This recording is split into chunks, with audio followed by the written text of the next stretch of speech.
नमस्कार। देखिए, रामायण ये सिर्फ एक कहानी नहीं है, ये तो जीवन को समझने का एक गहरा सबक है।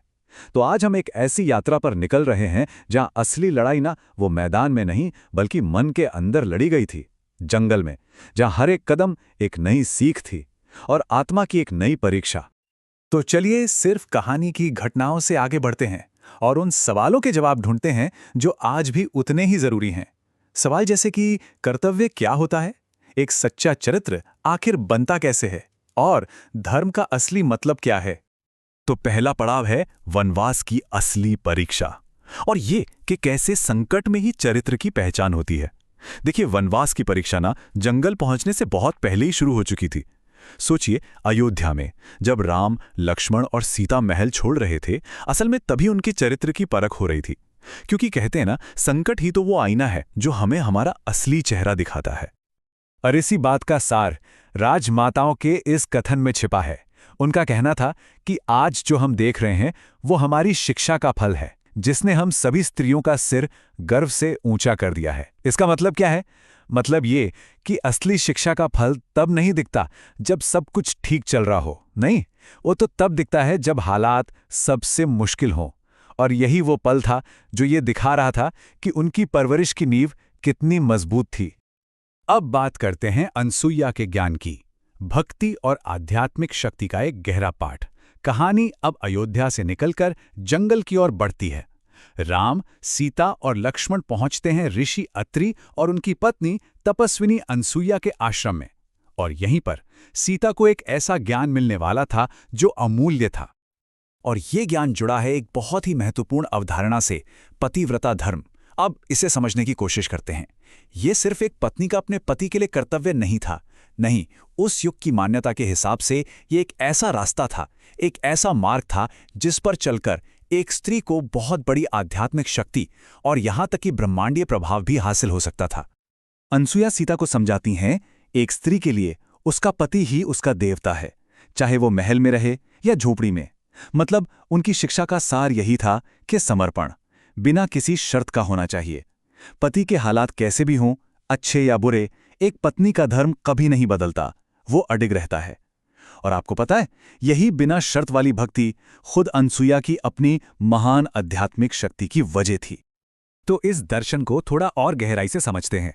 पहली बात, पति का स्थान सबसे ऊपर है, चाहे उसका भाग्य अच्छा हो या बुरा, चाहे उसमें कोई दोष ही क्यों ना हो। दूसरी बात, ये जो सेवा है ये सिर्फ दिखावे की नहीं होनी चाहिए, ये मन से, वचन से और कर्म से, तीनों स्तरों पर होनी चाहिए। और अनसुईया का मानना था कि यही वो रास्ता है जिस पर चलकर देवताओं का सम्मान भी मिलता है, और यही एक स्त्री की असली शक्ति का स्रोत है। अब बात करते हैं उन उपहारों की जो शाश्वत गुणों के प्रतीक थे।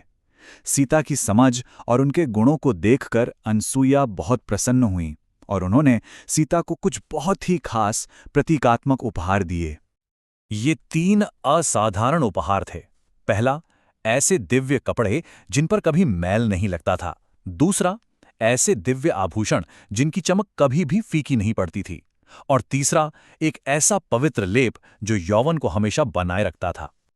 लेकिन एक मिनट, ये सिर्फ कोई जादुई चीजें नहीं थीं, ये सिर्फ गहने या कपड़े नहीं थे। असल में ये उपहार तो खुद सीता के अपने गुणों का प्रतीक थे। उनकी हमेशा रहने वाली पवित्रता, उनका बेदाग चरित्र और उनकी वो आंतरिक सुंदरता जो कभी खत्म नहीं हो सकती। लेकिन ज्ञान तो यात्रा का सिर्फ एक हिस्सा है ना? सवाल ये है कि तब क्या होता है जब अच्छाई और सद्गुण का सामना हिंसा से होता है? और यही सवाल कहानी को एक बिल्कुल नए मोड़ पर ले जाता है। और यहीं से एक नए कर्तव्य का उदय होता है, नेक लोगों की रक्षा की जिम्मेदारी। कहानी अब एक नया मोड़ ले रही है। ऋषि अत्रि राम के सामने एक ऐसी चुनौती रखते हैं जो सिर्फ उनके व्यक्तिगत धर्म की नहीं बल्कि पूरे समाज के प्रति उनके कर्तव्य की परीक्षा थी। ऋषि अत्रि उन्हें बताते हैं दंडक वन के एक भयानक सच के बारे में। वहां आदमियों को खाने वाले राक्षस तपस्वियों पर अत्याचार करते हैं, उन्हें डराते धमकाते हैं और उनके पवित्र यज्ञों को भंग कर देते हैं। तो अब राम का संघर्ष सिर्फ उनका अपना नहीं रहा, अब ये पूरे समाज की रक्षा का सवाल बन गया था। और यहीं पर एक राजकुमार के तौर पर राम का धर्म सामने आता है। एक योद्धा का सबसे बड़ा और पवित्र कर्तव्य क्या है? वो है असहाय लोगों को अभय देना। अभय यानी भय से मुक्ति, और इस तरह दुनिया का संतुलन बनाए रखना। अगला पड़ाव है ऋषि का अंतिम चुनाव। एक ऐसे ऋषि से मुलाकात जो देवताओं को भी चुनौती देते हैं। यात्रा अब उन्हें ले जाती है ऋषि शरभंग के आश्रम। और यहां जो हुआ वो सच में असाधारण था। सोचिए, ऋषि शरभंग ने राम से मिलने के लिए खुद देवताओं के राजा इंद्र को इंतजार करने के लिए कह दिया था। उनका ज्ञान इस एक वाक्य में छिपा है, जो इंसान अपने मानवीय कर्तव्यों को पूरा करता है उसे देवताओं के पीछे भागने की जरूरत नहीं, देवता खुद उस पर ध्यान देने के लिए इंतजार करेंगे। मतलब जो व्यक्ति इस धरती पर अपने धर्म और अपने कर्तव्य को पूरी ईमानदारी से निभाता है ना, उसे स्वर्ग या देवताओं के पीछे भागने की कोई जरूरत नहीं है, बल्कि देवता खुद उसके दर्शन के लिए आते हैं। और फिर कहानी का सबसे असाधारण पल आता है। ऋषि शरभंग राम को एक ऐसा प्रस्ताव देते हैं जो कोई सोच भी नहीं सकता। वो अपनी पूरी जिंदगी की तपस्या से कमाए हुए सारे दिव्य लोक और सारी आध्यात्मिक शक्तियां राम को तोहफे में देने की पेशकश करते हैं। जरा सोचिए, ये एक ऐसा प्रस्ताव था जो किसी को भी डिगा सकता था। तो राम अब एक नैतिक चौराहे पर खड़े थे। उनके सामने दो रास्ते थे। एक था आसान रास्ता, यानी बिना मेहनत के मिली इस जबरदस्त आध्यात्मिक शक्ति को स्वीकार कर लेना, और दूसरा था धर्म का रास्ता, यानी अपनी ताकत और अपने कर्मों पर भरोसा करना और मेहनत से पुण्य कमाना। और राम का जवाब उनके पूरे चरित्र को बस एक वाक्य में बयां कर देता है। वो कहते हैं, एक स्वाभिमानी इंसान को अपने प्रयासों से ही पुण्य कमाना चाहिए। जो दूसरे की कमाई पर जीता है वो चोर के अलावा और कुछ नहीं है।